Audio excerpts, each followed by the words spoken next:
On the first episode of the podcast, we started out with silence.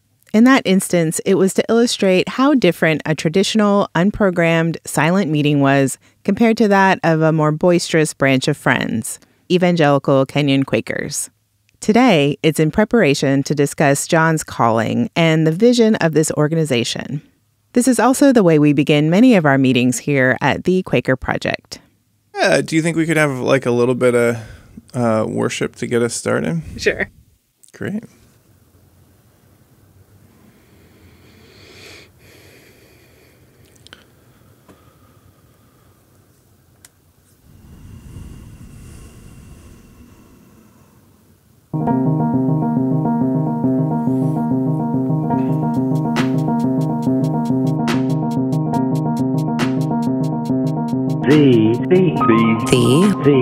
Thee Quaker Podcast. Story, spirit, sound. I'm Georgia Sparling. And I'm Jon Watts. And this is the last episode of Thee Quaker Podcast Season 1. That's right. It's been a good run. We can't wait to get back to the drawing board and start dreaming about Season 2. And we're so grateful to everyone who has tuned in, and especially to those of you who have reached out with comments and feedback about how this podcast has impacted your spiritual journey. Yeah, it's been really amazing to hear from so many people over the course of these past 19 or 20 episodes. Even though it's been a lot of work, it really doesn't feel like the first episode launched just in May. Yeah, well, time flies when you're having fun. Time flies when you have a lot of deadlines. Also true. But yeah, at the end of the show, we'll talk more about what happens in between seasons 1 and 2. But I want to get into this episode about how the Quaker Project actually started. And, we're ending with the beginning here. Yeah, well, you are anyway. You've been working hard on this episode for the past couple of weeks, interviewing board members and donors and my wife, Jess. And other than our conversation, I haven't heard any of it yet. So I'm really looking forward to seeing how this story unfolds Georgia style. Yeah, well, it's been a great experience to hear from folks who predate my involvement with the organization and to learn how they really caught the vision early on and why they were excited to be a part of it. Yeah, so tell me a little bit more about how you've approached this episode. Well, with some guidance from you, I called up folks who were really instrumental in those early days of the Quaker, trying to get people kind of from the different segments of the organization and different segments of the phases, I guess, of establishing it. And I asked them kind of what part they played and what they thought about it then, what they think about it now, that kind of stuff. Yeah, it's great. One thing that I've learned about getting something like this going is that it takes a village. There have been so many talented friends who have been involved from the beginning and have lent their wisdom and expertise to getting us this far. And I was only able to speak to a fraction of those people, but today we'll take you behind the scenes a bit and explore what it takes to start a nonprofit. I do get a lot of questions about how to get something like this up and running. And, it's rare that we get to tell the story when it's so fresh. I think that this is a really helpful episode for anyone who's ever thought about starting anything or questioned whether to follow a leading. Yeah, we hope this can be a resource for you if you're considering starting your own project or if you're just thinking about the state of modern Quakerism and how this model in particular, the 501c3, fits into that. And it won't exactly be a primer, but we hope it's a helpful peek into the human side of this nonprofit Quaker startup. So let's get started. Let's go.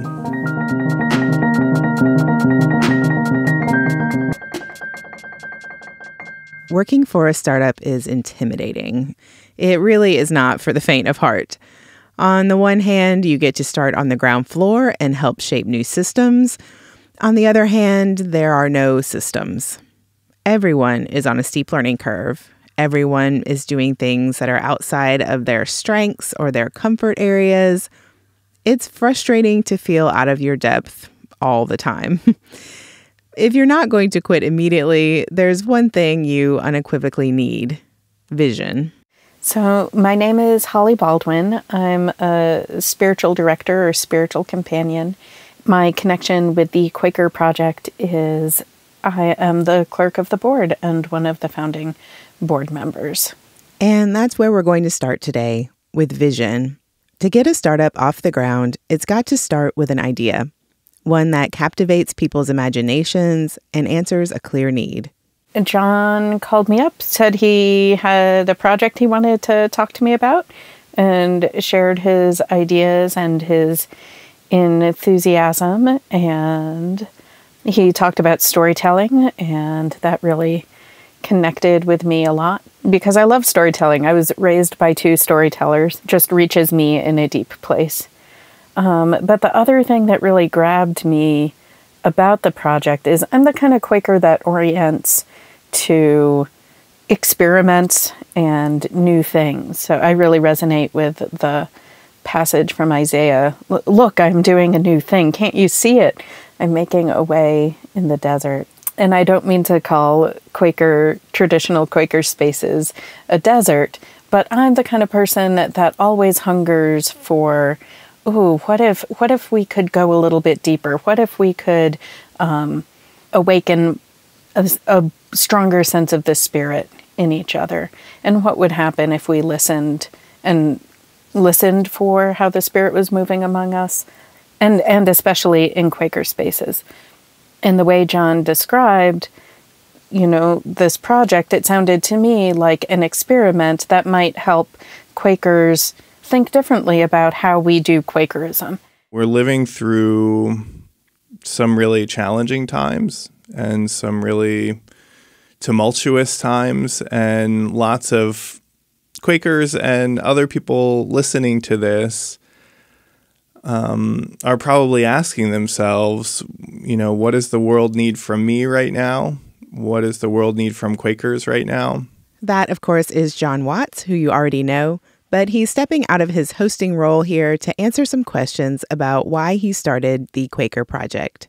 Ultimately, what we're doing here is not about an organization. It's not about articles of incorporation and bylaws and personnel handbooks. It's about showing up in a faithful way in the world. It's about doing this work. But why media? Podcasts, eventually newsletters and videos, daily reflections, things on the internet. Quakers believe in the possibility of peace on earth. And the kingdom of God, or the kingdom of heaven, or the peaceable kingdom, or the beloved community, pick your language for the vision. It's like a world in which we are no longer at war with one another. We are connected, we're working together, we're honoring one another. And Quakers all have a different approach to taking the next step forward in trying to realize that vision. But from the very beginning, we've understood as a religious society that it's going to take struggle. There's a lot of brokenness. There's a lot of trauma. In the early days of Quakerism, that manifested in public preaching on the streets and public signs trying to shake people out of their complacency with the broken world, and, printing and pamphlets. When I think about the sort of next era of humanity and life on Earth, there's a lot to be concerned about. We haven't entered the peaceable kingdom, the beloved community. And when I search my heart, as most Quakers have done, about where I feel called and what the work is that I can do, I look at this new communication technology of internet media and social media, and I see that that's where the opportunity is happening to lift up these messages and to build a platform that plants the seeds of peace, that establishes the concepts that are going to foment the struggle in our hearts between brokenness and healing, between peace and violence.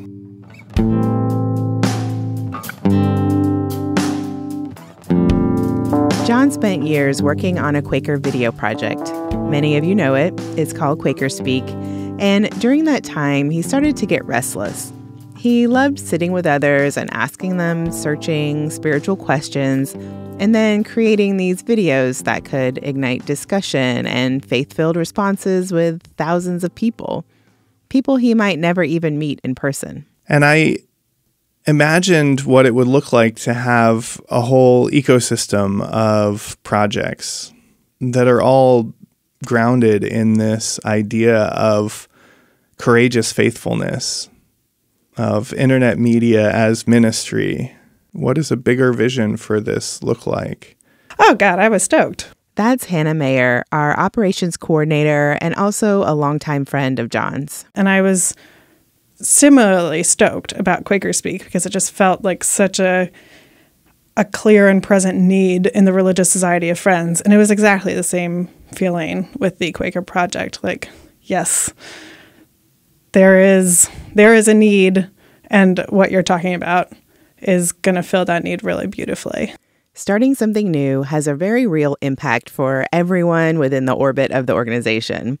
There are risks and unknowns, so I wanted to take a second to zoom in on some of the personal impacts. In 2019, Jon quit his job to focus on this fledgling idea of a Quaker media nonprofit. We were very much a startup relationship at the time. That's Jess Horton. I'm an art historian. I work in the Indigenous Studies field at a university. And I am the wife of Jon Watts, which I think is relevant to our conversation today. Jess and Jon were not very far into their relationship when he decided to go all in on Thee Quaker Project. You know, there was no Thee Quaker when we met in 2019, but we had a long 6-mile walk on the Schuylkill River on our first date, talking about all the things, values and dreams and where we saw ourselves in our lives and where we were going. And I feel like the seeds were there, and it was really only 6-7 months later that Jon made the kind of big decision to leave his job at Friends Journal, where he was directing the QuakerSpeak video series. So that was a lot in the first year of our getting to know each other. But it was also a really exciting time to enter each other's lives because then you become part of the growth process, right? You start to be able to embolden one another to take bold leaps and do courageous things. Jon had a clearness committee in 2021 to explore if he should really move ahead with this leading. And throughout that discernment process, it became so clear to me that this is my piece, that I feel so strongly and see so clearly a great people gathered through powerful real-world ministries and conversations that we bring to these online platforms. Yeah, so that's what I've devoted my life to. I think it's where I'm supposed to be. That's a great start, but making it happen is a whole other story. So what does it actually take to start a nonprofit? Let's get really practical for a second. At every step of the way, there is some major hurdle that I did not anticipate. The first hurdle, a 40-page application written in legalese. Just to get this thing off the ground, just to give you a taste here, you know, in order to start a nonprofit organization, you need to file articles of incorporation. That's actually pretty simple. Anyone can go online and file articles of incorporation. But then in order to actually become a 501c3, in order to become a nonprofit, you need to fill out a huge form that's called a 1023. And when I first looked online, I was like, okay, we filed the articles of incorporation. Great. I'm like, okay, I'm good at this. I've filled out one online form, and now it seems like we're a thing. And then I looked at the 1023, and it was 40 pages long, and I didn't understand the first page. And I was just like, this is never going to happen. However, Quakers have this concept of way opens, that when you're on the faithful path and you just trust and wait, that the way will open. And I experienced that. Jon had begun to travel, meeting with potential partners, sharing this ministry idea. I didn't know what I was, if I was fundraising or if I was recruiting for the board or what. I was just like, I know that I can't do this alone.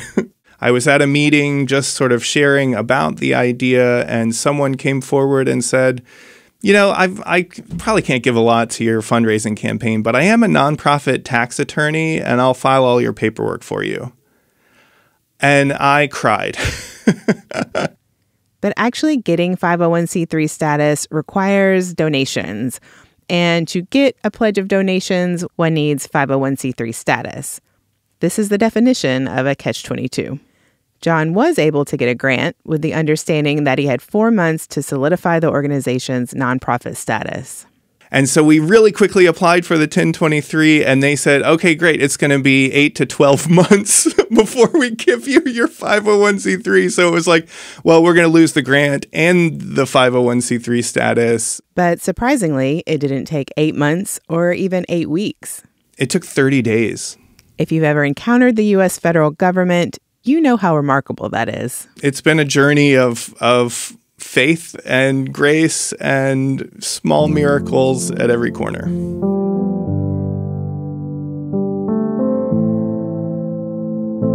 Before the podcast actually launched, it took 2.5 years of filing paperwork, traveling the country to meet potential donors, establishing a board, and of course, hiring a podcast producer. That's me.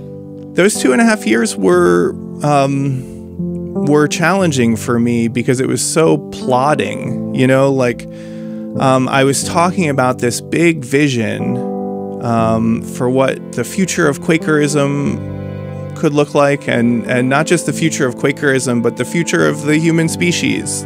What does it look like for us as a species to take the next step in the direction of the kingdom of God or the beloved community? And how do we do that in the age of the internet? And, there's some urgency around that goal and that mission. And here I am, filling out paperwork for 2 years. It was hard to keep my eye on the ball and to keep that target in mind.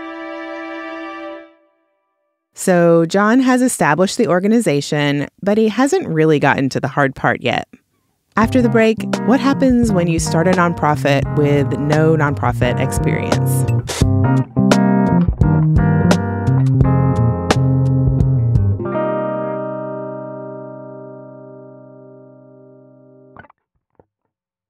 How did you discover this podcast? What was your favorite episode this season? Has the podcast impacted your faith journey? What topics would you like to see us cover in future episodes? Dear listener, this is our final episode of Season 1. We hope you've enjoyed these 20 episodes as much as we've enjoyed making them. And as we head into our brainstorming session for Season 2, we want to hear from you. What were your highlights and lowlights over these last 6 months, and where would you like to see us take this show in the future? Please head over to QuakerPodcast.com/survey to answer these questions and help us make Season 2 even better.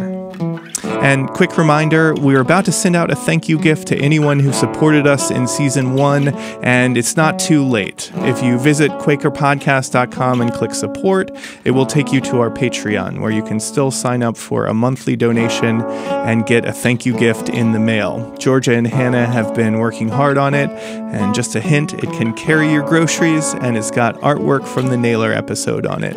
But if you do one thing and one thing only, please fill out the survey.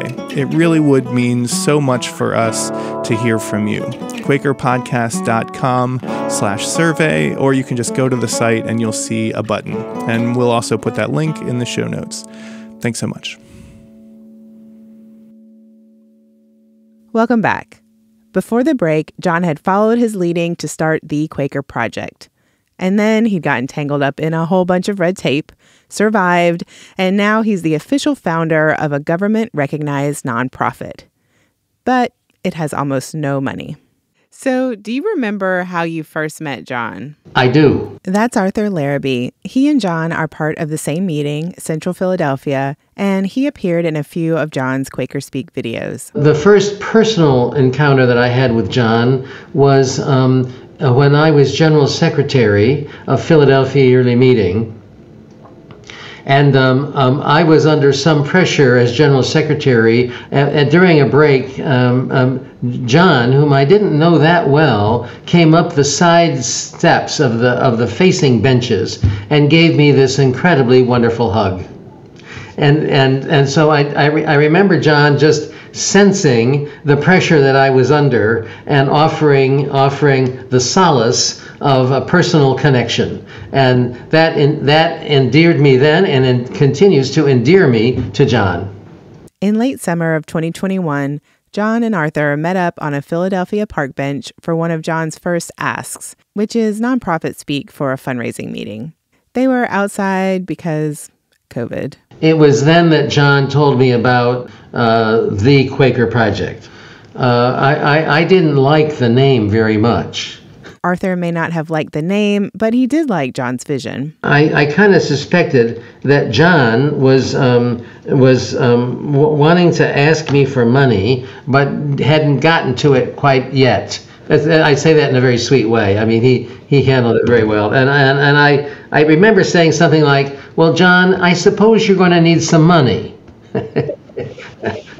I suppose you're going to need some money for this project. I said I don't have a lot of money, but I volunteered to put in $5,000 into this project at the beginnings. I have to admit, I'm really awkward talking about money and specifically asking, even for something that I really believe in. It's a new muscle, and I've had people say like, "Oh, you didn't ask me for enough," or "You need to ask for something more specific." And I've had couples turn to each other and say, "No, Jon, you're messing this up. Let me do it for you," and then ask their spouse for more money than I would have felt comfortable asking for. Jon needed to raise $215,000 from individual donors and grants. And that was just for the first year of operations. He needed to hire a podcast producer, earn enough to actually draw a paycheck himself, buy equipment, pay for lawyers, establish a payroll, and tons more things. I think the best advice that I've ever gotten as I've been setting up this project and this organization is to be clear about the things that I don't know and to recruit advisors. Every person that you talk to about your vision, about your project, is a potential partner in some way. Whether they're going to be a funder for it, whether they know how to do board development or personnel handbooks or whatever, that if it's going to be an ensemble piece, then you're going to need people to plug in with whatever the skill set they have. And if you feel the need to transmit the message to everyone that you have it all under control and that you know everything that needs to happen, then that's less of a clear invitation for people to step up with their own gift set. That's especially been true with fundraising. When I have these conversations about financially supporting the project, I'm pretty clear that I don't know what I'm doing with fundraising. And that's a piece of advice that I got from Tracy Sullivan, one of our board members. One of your advantages here, Jon, is that you're brand new to this. You're not like a slick fundraiser. You're going to bumble through it, and people will support your project, not because they feel sorry for you because you're bumbling, but more like because they want to join on as an advisor, because they have experience doing this and they want to teach you how to be better at fundraising, ultimately because they believe in this vision. But you're inviting partners. You're not just inviting funders. You're building a team. And speaking of the team, that was something Jon began building early in the Quaker Project's creation, starting with the board. Holly Baldwin, a self-proclaimed Quaker governance nerd, was one of 3 original board members, along with Fritz Weiss and Max Carter, who has been a frequent guest on this season's podcast. And we didn't even know who was going to be what role, and we didn't have bylaws. We didn't have incorporation materials. And I think all of us had some experience with organizations and creating some of these documents, but it was really from nothing. Holly, Max, and Fritz, along with Jon, of course, began inviting board members with a deep well of knowledge and experience. Tracy Sullivan was one of those early members. She was also part of Jon's Clearness Committee, his former roommate/landlord, and is now the clerk of the board's finance committee. Apologies on the sound quality here. I was asked whether I would consider to join the board. It was maybe 6 or 9 months after the board was formed. And I wasn't confident. I've actually been in kind of an ambivalent place in my life about Quakerism for a while. But a bunch of us were invited to just come to a board meeting just to see. And what I discovered is there were these amazing people on the board. And I was just like, heck, I like the project, but I really want to be with all these people. So I'm like just a really pragmatic organizations person. So I've taught him how to use QuickBooks.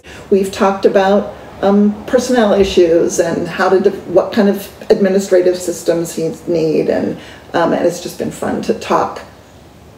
Not the vision of what's the work going to be, but really like what's the organization need to be to carry all that. The board has played and continues to play an invaluable role for each of us who are employed by Thee Quaker.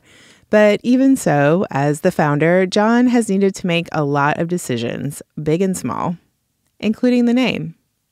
What is in a name? Calling it Thee Quaker Podcast is both a spiritual invitation and it's a search engine strategy.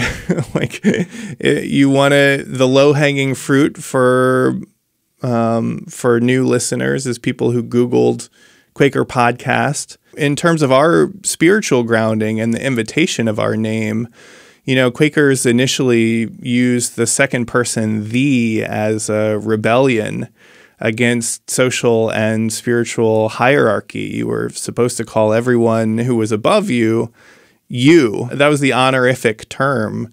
And Quakers called everybody thee, which sometimes got them thrown in prison. Thee is holding someone in endearment and revolting against social hierarchy. And Quaker is inviting us into our spiritual power. It's one thing to put it on a logo and on a website. It's another thing to put it on IRS forms and, grant applications and other things like that.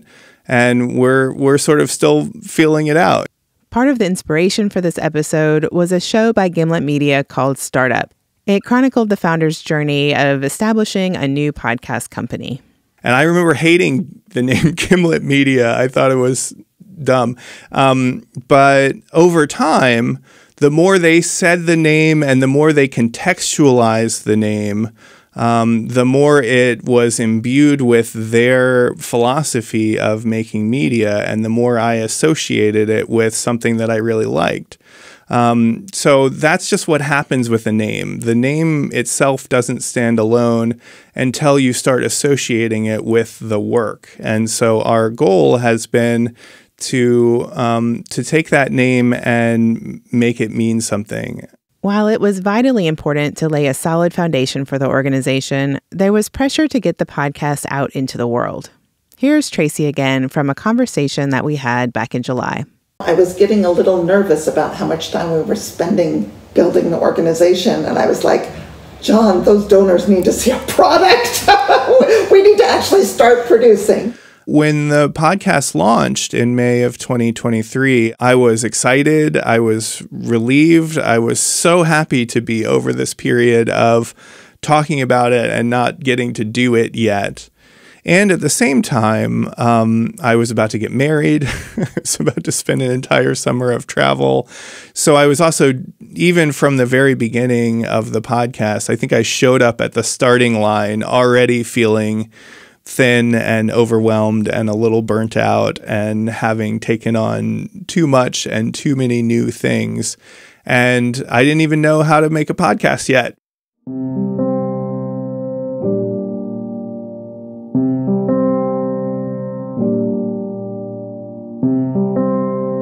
The real challenge that I've been noticing of embarking on a big vision and starting an organization is that anything that you do that goes out into the world has to coexist with like 50 other things that you're supposed to be doing that people don't see. As I said at the top of the show, being part of a startup is a lot of work. Multiply that times 100 or so, and that's what it takes to be the founder of a startup. There are a lot of folks in the world who are working a lot harder than I am just to make ends meet. And I am super blessed to have the level of support that I've had, both spiritually and financially, in order to do something that I feel called to and something that I feel like is meaningful work in the world. That said, we're coming off of a period with the project where I have worked the last 4 of the last 5 weekends. I'm often, working till 11 p.m. or midnight. It's not my preference. I'm not like a workaholic.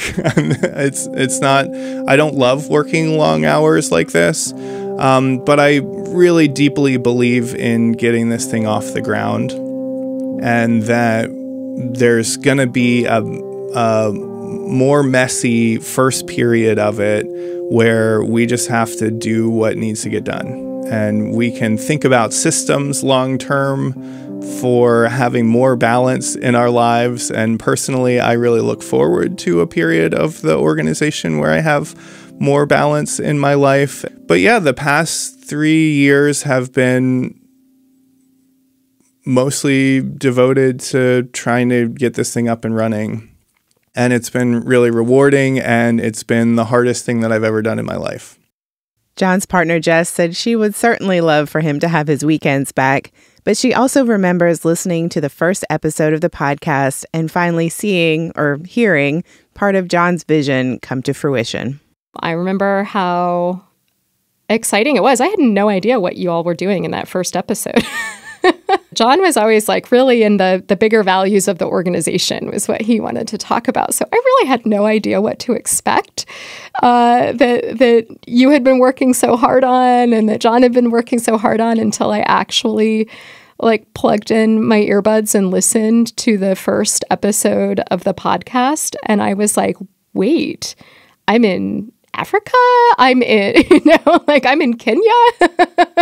Like, this is blowing my mind. And I am just so in love with the stories you're telling. It also, like I'm saying, kind of crystallized something for me about like, oh, okay, this is what this actually looks like in the world.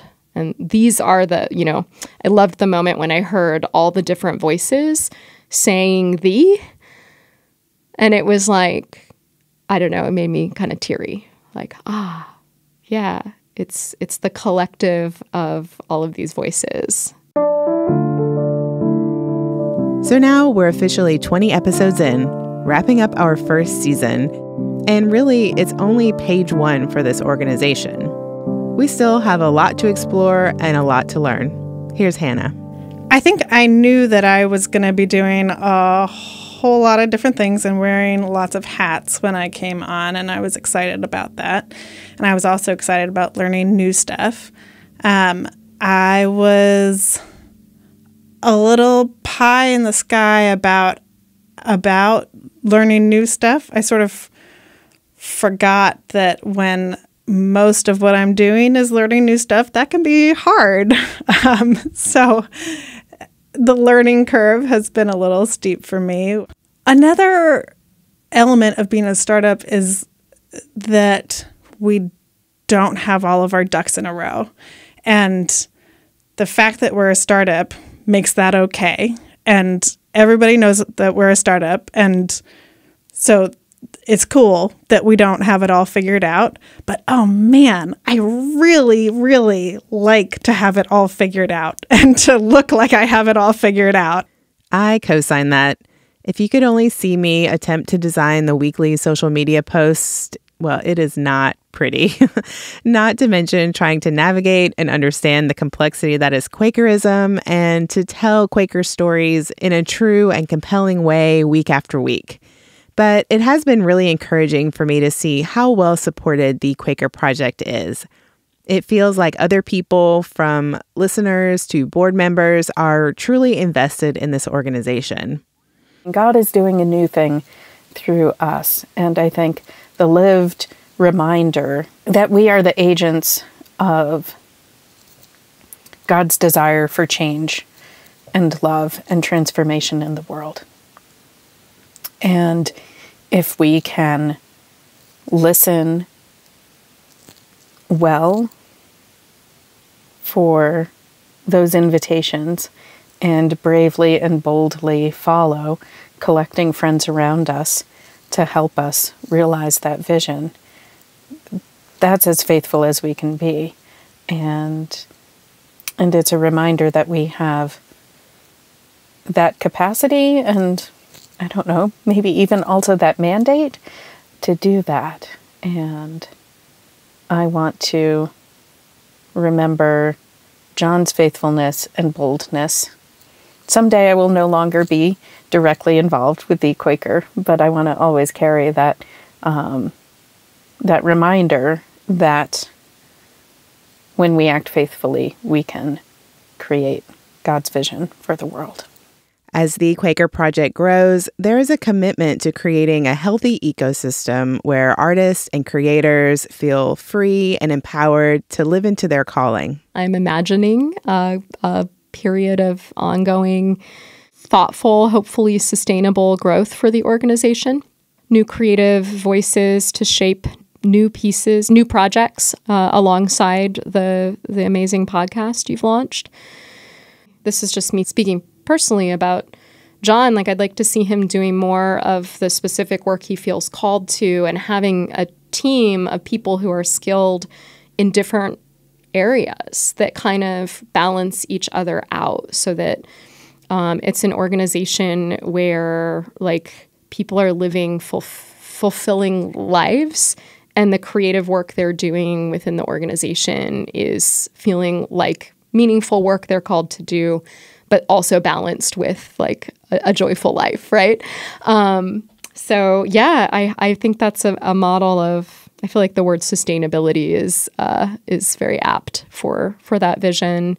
One of the essential parts of this vision from the very beginning was that, it couldn't just be me. This couldn't just be my thing. I look out in the world and I see so many talented creators, and I know that we undervalue artists and creators as a society. I myself was a starving artist for a little while. But at the same time, artists and creators are the culture makers. They are the creators of meaning. And so it's incredibly important to this vision that we are building a team of talented content creators, of talented artists and media creators who bring their own skills and bring their own visions.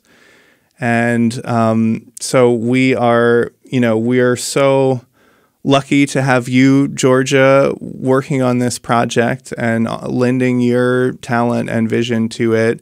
And we're just getting started. We are continuing to build the team, and we're bringing on more talented people. And the more folks that we can support and release in doing their ministries and making their art in meaningful ways that goes out and has an impact on the world, the more we can trust that we're living up to our potential as a religious society of prophets, as a a group that didn't abolish the ministry, but we abolished the laity, that we're lifting up these voices of possibility, and we're doing it from all different angles and all different gift sets. And so I think that's what I'm most excited about, is that we are a team that is just at the beginning of assembling. And I can only dream of the power that that's going to have to shape the world and shape the future.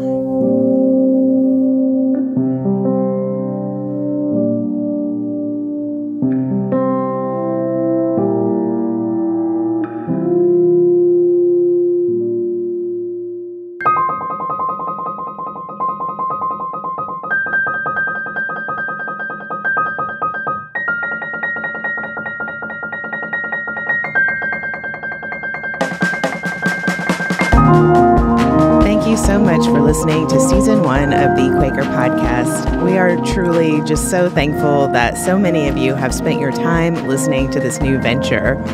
We are taking a break for a few months to work on new stories, but we will be back in early 2024 with all new episodes. In the interim, we will also drop into your feed with a few special episodes, so please make sure you're subscribed to our newsletter and that you follow us on social media. Thank you also to today's guests, Holly Baldwin, Jess Horton, Arthur Larrabee, Hannah Mayer, and Tracy Sullivan. Please head over to QuakerPodcast.com to share your thoughts on this episode, to download discussion questions and access the transcript. And don't forget to also fill out our survey at QuakerPodcast.com/survey. Those links are all in the show notes. This episode was produced and edited by me, Georgia Sparling, and Jon Watts. Jon also composes the music for each episode. The Quaker Podcast is part of Thee Quaker Project, a Quaker media organization with a focus on lifting up voices of spiritual courage and giving Quakers a platform in 21st century media. If you want to give to our work, we would so appreciate it. Please consider becoming a monthly supporter. You can learn more about how to join our giving team at thequaker.org. That's THEE Quaker.org. Every contribution expands our capacity to tell Quaker stories in a fresh way.